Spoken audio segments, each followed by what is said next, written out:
So I was talking to my friend the other day, and I think that a lot of people's issues with dating is that they don't price themselves in the market accordingly, if that makes sense. And I know there's plenty of content creators that have already talked about this stuff, but I'll try and help if I can. So I used to sell real estate back in my younger days, and every now and then you would run into a seller that has a house on the market that's completely overpriced, and one of two things would happen. One, they wouldn't sell it and they'd have to take it off of the market until a different season. Or two, somebody would come in with a low ball offer and they would have to settle for that in order to get the home sold. You see where I'm going with this? Same thing happens in the dating realm. You have to know where you're at. For example, I could be a 5 in Los Angeles. Say I'm a 5 in Los Angeles. I could also be an 8 or a 9 in Boise, Idaho.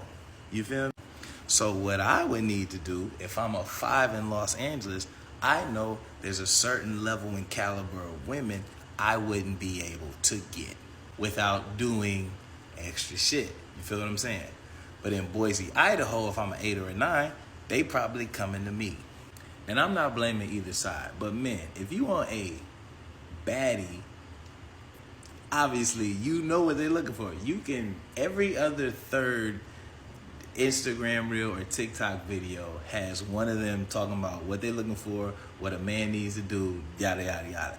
If you're not willing to do that, come down on in the market a little bit. All right, maybe you need to reach out to some 6 and some 7s.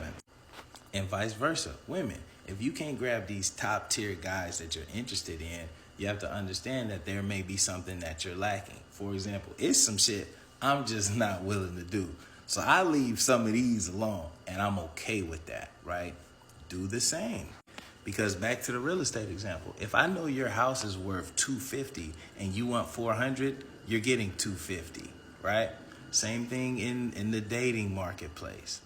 If you want a baddie and you don't want to pay all her bills and all that other shit they be saying, you don't want a baddie. You feel what I'm saying?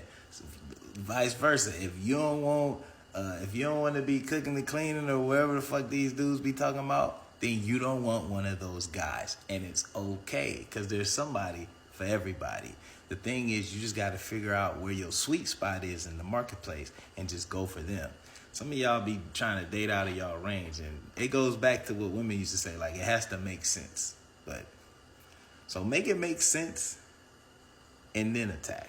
What I'm saying is, maybe some of us need to take our house off the market for a little bit for that other season. And in the meantime, you might have to put some upgrades into it. You know, you might have to put some new fixtures in it. You might need to paint it. You might need new flooring. You might need to power wash it. That's you going to the gym.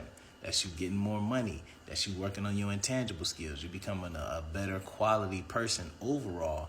Then you increase your value and people will pay for that. Make sense?